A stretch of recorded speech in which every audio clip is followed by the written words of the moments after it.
Bab 653. Bekas ciuman. Karena pria itu memintanya untuk menunggunya, Audrey Han tidak bisa meninggalkan tempat itu begitu saja. Bagaimana jika ketika Colden Ye tiba dia tidak ada lagi di sana? Apalagi Audrey Han juga tidak tahu di mana dia berada.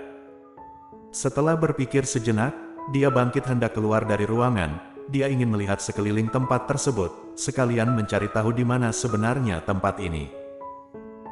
Ketika tiba di ruang tamu, Audrey Han menyadari di ruang tamu masih ada teras yang sangat luas, hanya saja ada tirai yang menutupinya. Wanita itu berselonjor, berjalan mendekati jendela dan menyingkap tirainya. Hari ini matahari benar-benar sangat cerah, tidak jelas berapa lama waktu yang dibutuhkan oleh Colden Ye untuk bisa tiba di tempatnya. Audrey Han berjalan di teras dan melihat sekeliling. Setelah itu dia menyadari tempatnya terlihat semakin tidak asing, pohon yang ada di depan komplek, kemudian jalan interseksi yang tidak terlihat asing. Tempat ini, mengapa semakin diperhatikan semakin persis seperti lingkungan tempat tinggalnya. Dan tempat ini. 10 detik berlalu, Audrey Han keluar dari teras, segera menuju ke arah pintu. Setelah pintu dibuka, Audrey Han melihat ke arah rumahnya sambil terbengong. Benar saja. Rupanya semalam ketika sudah tidur, Colden Ye membawanya menginap di seberang rumahnya. Sebelumnya Colden Ye juga tinggal di tempat ini. Sesaat, hati Audrey Han bergejolak, dia tidak bisa mengatakan apapun. Sepengetahuannya, dulu ketika membeli rumah, seberangnya selalu kosong, tidak mungkin bisa kebetulan seperti ini, dia membeli rumah di seberang rumah Colden Ye. Oleh karena itu kemungkinan besar, Colden Ye membeli rumah ini belakangan. Mengenai alasan mengapa Colden Ye ingin membelinya, sama sekali tidak perlu dipikirkan lagi. Audrey Han menutup matanya, menutup pintu, kembali ke dalam ruangan. Colden Ye sendiri tiba di sana dengan sangat cepat. Ketika mendengar suara pintu, Audrey Han yang duduk di sofa segera mengangkat wajahnya. Rambut dan bajunya terlihat sedikit berantakan, ada butir keringat di kening pria itu. Audrey Han memperhatikannya, dari teleponnya sebelumnya waktunya tidak sampai 10 menit. Pria ini tibanya cepat sekali. Audrey Han bangkit, Colden Ye juga berjalan mendekatinya, dan memeluk pinggangnya. Aku yang salah, apakah kamu sudah sangat kelaparan? Tidak juga. Audrey Han menggeleng, mengapa kamu bisa secepat ini? Apa kamu mengendarai mobil sampai melewati batas wajar? Colden Ye menyeringai, kamu mengkhawatirkanku. Audrey Han mengalihkan pandangannya, mendengar pria itu yang kemudian mengatakan, tenang saja, aku sangat mahir mengendalikan kecepatan mobilku, bagaimanapun aku harus tetap hidup supaya bisa makan bersama denganmu. Mendengar hal tersebut, Audrey Han tidak bisa menahan dirinya membelalak pada pria itu, siapa yang minta dibawa olehmu? Jelas-jelas aku bisa membereskannya sendiri, dan lagi. Tempat ini juga tempat yang sangat familiar untukku. Sepertinya kamu sudah keluar dan melihat-lihat. Audrey Han lantas mengangguk, tadi ketika menunggumu aku melihat ke arah teras, jadi aku berhasil menebaknya.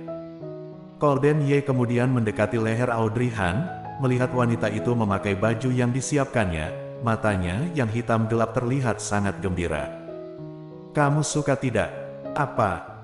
Audrey Han mengangkat wajahnya kebingungan, sedikit tidak tahu apa sebenarnya yang dimaksud dari pertanyaannya. Baju. Colden Ye menunduk dan memperhatikannya dengan serius, aku sendiri yang memilihnya. Kamu pilih sendiri. Kata mana mungkin hampir saja dilontarkannya, bagaimanapun baju-baju di dalam sana sangat banyak, bagaimana mungkin pria ini memiliki begitu banyak waktu memilih sendiri semuanya. Tetapi, ukuran dari baju yang sangat pas, Audrey Han kembali merasa yang dikatakan oleh pria ini sepertinya memang hal yang sesungguhnya. Oleh karenanya dia mengerjapkan matanya, setelah itu dengan segan mengatakan, lumayan. Aku lumayan menyukainya. Biarkan aku juga melihatnya.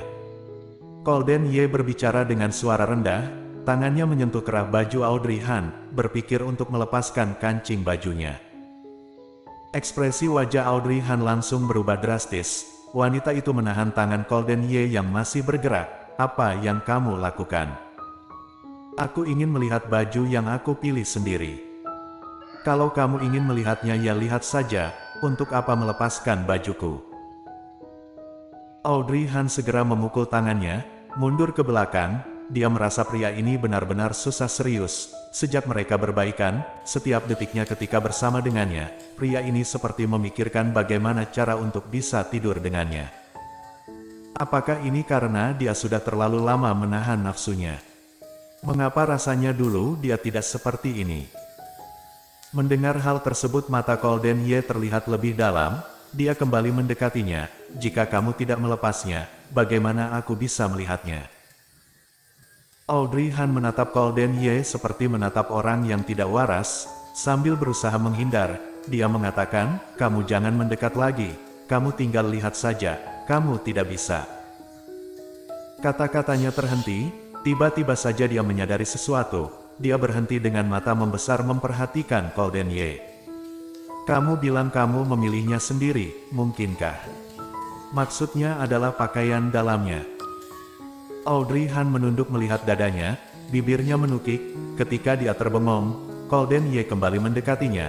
Salah satu tangan besarnya kemudian menyentuh pinggangnya, tangannya yang lain menyentuh dadanya. Patuh sedikit, aku hanya ingin melihatnya sebentar. Ekspresi Audrey Han berubah. Golden Ye, berhenti kamu. Suaranya sudah terdengar seperti marah. Gerakan tangan Golden Ye berhenti. Dia menunduk melihatnya, matanya yang hitam seperti sedang memohon. Suaranya ditekan, aku hanya ingin melihatnya sebentar, boleh ya? Audrey Han, tidak boleh. Boleh tidak? Golden Ye terus membujuknya, suaranya yang sangat memikat seperti berasal dari suara setan penggoda. Audrey Han merasa hampir saja dia tidak bisa tetap teguh dengan keputusannya. Bibirnya bergerak, matanya beradu pandang dengan mata pria itu. Belakangan, dia mengangguk seperti ada yang menyuruhnya melakukannya. Setelah mendapatkan izin dari wanita itu, Golden Ye tidak berhenti. Segera dia melepaskan baju wanita itu, memperlihatkan pundak mulus wanita itu, dengan tali pakaian dalam yang berwarna merah. Audrey Han merasakan gerakan pria ini, merasakan nafasnya yang juga semakin berat. Dengan gugup dia memperhatikannya, menggigit bibirnya. Kamu sudah selesai melihatnya bukan? Iya. Golden Ye memperhatikan Audrey Han dengan serius, membentuk senyuman, benar-benar sangat pas, sepertinya ukuran yang aku pilih sudah benar. Melihat Golden Ye terus memperhatikannya, telinga Audrey Han langsung berubah merah. Audrey Han menggigit bibirnya dan mendorongnya. Sudah, kamu sudah melihatnya, sekarang boleh makan tidak? Aku sudah hampir mati kelaparan. Dia mendorongnya sampai ke samping, berbalik merapikan pakaiannya. Baru saja mengancing satu kancing, Golden Ye yang berada di belakangnya kemudian memeluknya. Pesan makanan dari luar, setelah itu kita makan bersama bagaimana? Ketika berbicara, nafas yang terasa di tenggorokannya sangat panas, dan tangan pria itu juga semakin tidak karuan. Alarm di dalam hati Audrey Han memberi peringatan keras. Dia tahu apa tujuan pria ini memesan delivery. Matanya bergerak, tidak bisa, setelah makan aku masih harus pergi kerja. Jika hari ini kamu tidak membiarkan aku keluar, kamu tidak perlu berpikir untuk menemui putraku lagi. Tangan yang masih bergerak di pinggang wanita itu langsung berhenti. Dengan tidak senang Golden Ye mundur. Audrey Han, kamu benar-benar sangat sadis padaku. Golden Ye mengomel, sepertinya sangat susah menahan semua ini, rasanya sebentar lagi akan meledak. Tiba-tiba saja dia mendekati leher wanita itu dan menciumnya. Waktunya cukup lama, Audrey Han merasa kalau lehernya sedikit kaku. Ketika dia berusaha mendorong Golden Ye sudah mundur sendiri. Sudah, ayo jalan. Tunggu sebentar. Audrey Han ingin melihat apakah ada bekas ciuman di lehernya, tetapi Golden Ye segera memeluknya keluar. Ketika berada di dalam mobil, Audrey Han akhirnya memiliki kesempatan memeriksa lehernya. Dan benar saja, ada warna pink di lehernya, dan yang paling buruk adalah hari ini baju yang dipakainya memiliki kerah rendah. Bersambung.